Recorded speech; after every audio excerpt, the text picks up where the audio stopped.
Ini disebutkan dalam banyak hadis, banyak sekali, dan ini yang paling banyak diingatkan. Di antaranya hadis Bukhari yang berbunyi, kata Nabi SAW, tidak ada seorang nabi pun kecuali sudah mengingatkan kaumnya tentang si buta sebelah kanan. Ya. Jadi memang dia cirinya buta sebelah kanan. Dajjal memiliki ciri khas, rambutnya keriting, kemudian kulitnya mendekati hitam. Ya. Jadi sawo matang, badannya kekar, kemudian dahinya lebar, ya. Dan orangnya mata kanannya rusak seperti anggur yang sudah rusak. Dan kata Nabi SAW, ingatlah dia akan mengaku sebagai Tuhan, dan ketahuilah Tuhan kalian Allah tidak buta sementara dia buta. Kemudian orang-orang pada bertanya, ya Rasulullah, bagaimana bisa orang mengikutinya? Kata Nabi SAW, pada saat itu dunia akan ditimpa kelaparan dan Dajjal memiliki bergunung-gunung makanan. Ini bahasa wahyunya begitu. Allahu alam seperti apa, yang jelas dia bergunung-gunung memiliki makanan, dan dia akan melewati seluruh muka bumi ini. Tidak ada satu tempat pun kecuali dia akan lewati, melainkan akan dilewati kecuali Madinah dan Mekah. Itu yang dia tidak bisa masukin. Dajjal akan membuat kerusakan di muka bumi 40 hari. Satu hari pertama seperti setahun, satu hari kedua seperti sebulan, satu hari ketiganya seperti sepekan, dan sisa harinya seperti hari-hari kalian. Berarti setahun, 2 bulan, 2 pekan. Dan ini kemungkinan kata sebagian ulama, dia akan menggunakan teknologi yang ada sekarang. Karena Nabi SAW mengatakan akan keluar Dajjal dari wilayah Yahudiyah di Khurasan. Wilayah Yahudi ini subhanallah, sekarang di Iran ada satu perkampungan namanya Yahudiyah, diberikan nama itu, dan mayoritas penduduknya orang Yahudi. Kata Nabi SAW, Dajjal akan keluar dari wilayah Yahudiyah di Khurasan. Khurasan itu Iran, gitu kan? Dan sekarang ini sudah ada, semua ini ada. Tidak mungkin salah sabda Nabi SAW. Dikatakan akan keluar dan diikuti dengan 70.000 orang Yahudi. Dan sebagian ulama hadis mengatakan pada saat itu teknologi sangat canggih seperti sekarang, lebih canggih lagi, gitu kan? Sehingga Dajjal mengelilingi muka bumi ini dengan 1 tahun 2 bulan 2 pekan itu sudah kelilingi seluruh dunia. Dan setiap kali kata Nabi SAW dia memasuki sebuah wilayah dan orang-orang beriman padanya, maka wilayah itu akan subur, turun hujan dari langit, perekonomian mereka, ya, perkebunan, peternakan semua akan subur. Dan setiap wilayah yang ditinggalkan oleh Dajjal tidak mau beriman, maka akan susah, hujan tidak turun dari langit, hasil mereka mengurang dan seterusnya. Jadi memang ini sabda Nabi SAW, disuruh kita menghindar, bukan melawannya. Dajjal akan terus membuat kerusakan di muka bumi dan banyak sekali pengikut-pengikutnya. Kata sebagian ulama hadis, beritanya akan merambak sangat cepat dan banyak pengikutnya karena menggunakan media. Kemungkinan menggunakan media kayak kita sekarang merambat luar biasa, mudah ditangkap informasinya.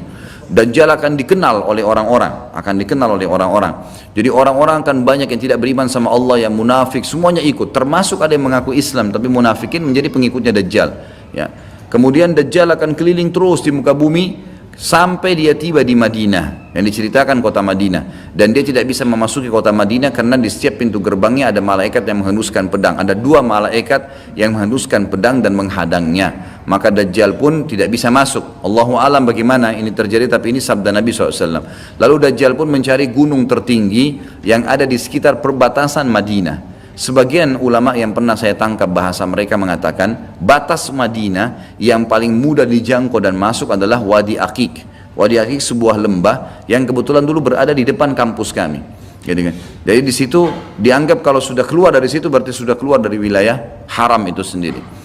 Allahu alam, ini ijtihad tentunya, tapi yang jelas Dajjal akan naik ke atas sebuah gunung, kemudian dia berkata kepada para pengikutnya, apakah kalian melihat istana putih itu? Maka mereka semua melihat ke arah Masjid Nabawi, lalu mereka mengatakan iya. Kata Dajjal, itulah istananya Muhammad yang aku tidak bisa jangkau. Dan subhanallah sekarang Masjid Nabawi warnanya seperti istana putih, gitu kan? Tanpa disadari menggunakan marmer putih besar, begitu juga dengan perluasannya nanti. Memang kalau dari kejauhan seperti istana yang sangat mewah, gitu kan? Ringkas cerita, Dajjal pun akhirnya sebelum pergi, dia sempat menyentakkan kakinya, kata Nabi SAW, sehingga membuat terjadilah gempa di Madinah dan membuat seluruh orang munafik di Madinah keluar jadi pengikutnya. Terjadi gempa dan hanya tinggal di sana orang-orang beriman. Hanya tertinggal di sana orang-orang yang beriman. Lalu keluarlah sebelum Dajjal pergi, keluarlah satu anak muda yang kata Nabi SAW orang terbaik pada saat itu. Orang terbaik pada saat, orang yang paling luar biasa imannya.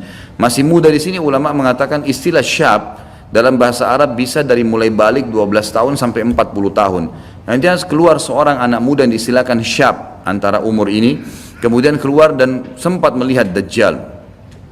Maka Dajjal pun mengatakan, menangkapnya segera dan mengatakan, saya Tuhanmu. Maka orang tersebut mengatakan, kau adalah Dajjal yang telah diceritakan oleh Nabi SAW. Karena dalam hadis yang lain dikatakan setiap orang mukmin bisa melihat di dahinya tulisan kafara yang berarti kufur.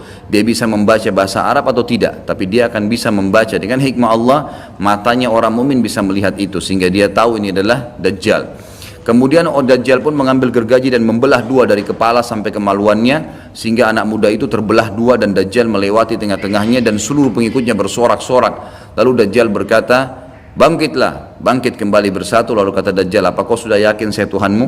Maka Dajjal mengatakan, maka anak muda itu mengatakan, justru saya tambah yakin kau adalah Dajjal. Setelah itu dia berusaha membunuhnya tapi dia tidak mampu lagi, Allah sudah selamatkan. Maka Dajjal pun meninggalkan lokasi tersebut. Lalu puncaknya Dajjal menuju ke Palestina, dan dia akan bermarkas di sebuah tempat namanya Babulut. Babulut dalam hadis. Subhanallah, sekarang ini sudah ada kota di Israel yang mereka rebut wilayah Palestina, sebuah seperti kecamatan, ya, kalau yang saya tangkap, saya pernah ada cuplikannya, itu ternyata diberikan nama Babulut oleh orang Yahudi. Dan ini disebutkan dalam hadis dengan lafaz itu Babulut, ya, Bablut, gitu kan. Ini subhanallah, saya lihat cuplikannya Babulut, gitu.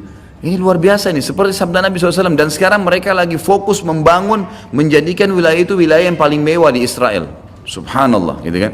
Dajjal akan menuju ke sana, dan sementara dia menuju ke sana, setiap wilayah yang dia lewatin, salah satunya disebutkan dalam hadis Bukhari adalah dia akan melewatin satu wilayah yang sangat banyak masyarakatnya. Ya Allahu alam ini di mana?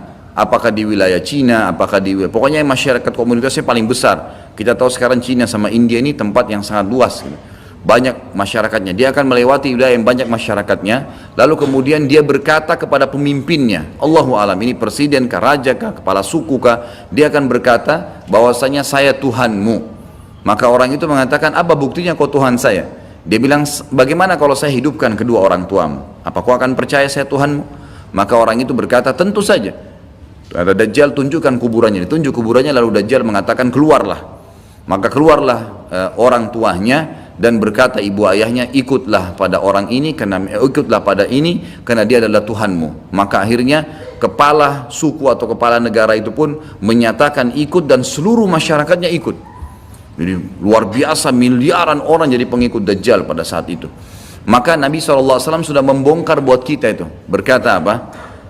Itulah dua syaitan yang menjelma untuk menipu manusia. Dan itu puncak terakhir sekali sebelum Dajjal menuju ke Israel. Lalu kemudian dia menuju ke Palestina, tapi disebutkan Israel, dikatakan Palestina dalam hadis. Lalu menuju ke sebuah wilayah yang namanya Babulut tadi.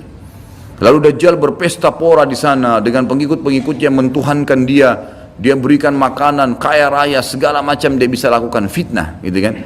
Akhirnya keluarlah pada saat sementara dia berjalan ke Babulut dan tiba di Babulut, keluarlah di Madinah Mahdi. Dan Mahdi ini adalah keturunan Nabi SAW, tadi saya bilang keluar dari Madinah, kemudian Allah memperbaiki dia dalam sehari semalam. Kata sebagian ulama hadis, Allah berikan petunjuk sehingga dia menjadi baik langsung, gitu kan. Tadinya dia faham agama tapi belum diaplikasikan, sekarang dia langsung Allah SWT ubah menjadi orang yang saleh dalam sehari semalam. Lalu kemudian dia jalan, ada banyak riwayat yang menyebutkan ciri-cirinya. Di telapak tangannya ada seperti bekas, ya, tanda lahir. Tapi yang jelas yang paling mendasar mirip dengan Nabi SAW, alisnya seperti busur panah, kulitnya putih, orangnya tinggi besar, kekar, gitu kan. Dan tadi turunan Nabi SAW namanya Muhammad bin Abdullah.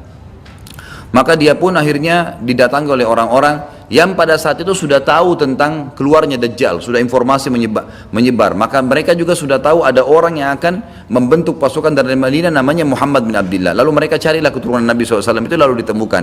Lalu mereka mengatakan, engkau lah yang telah ditunjuk oleh Nabi SAW.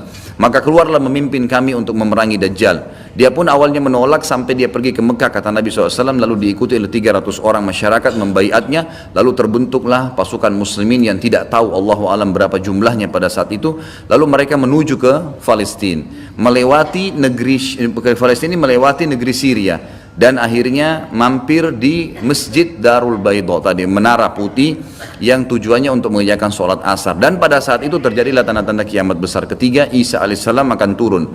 Kata Nabi SAW, Isa alaihissalam akan turun, rambutnya basah, meneteskan air dan memegang dua sayapnya malaikat. Sebagian ulama hadis mengatakan pada saat itu kaum mukminin akan melihat malaikat yang membawa Isa alaihissalam. Kemudian dia turun dan dia masuk. Kemudian kata Nabi SAW, Mahdi adalah satu-satunya orang, ya, salah satu orang yang Nabi sholat jadi makmum di belakangnya. Karena waktu turun Nabi Isa, orang sudah tahu semua ini akan turun, lagi berkumpul gini mau sholat, pas mau iqamah sholat Isa alaihissalam turun.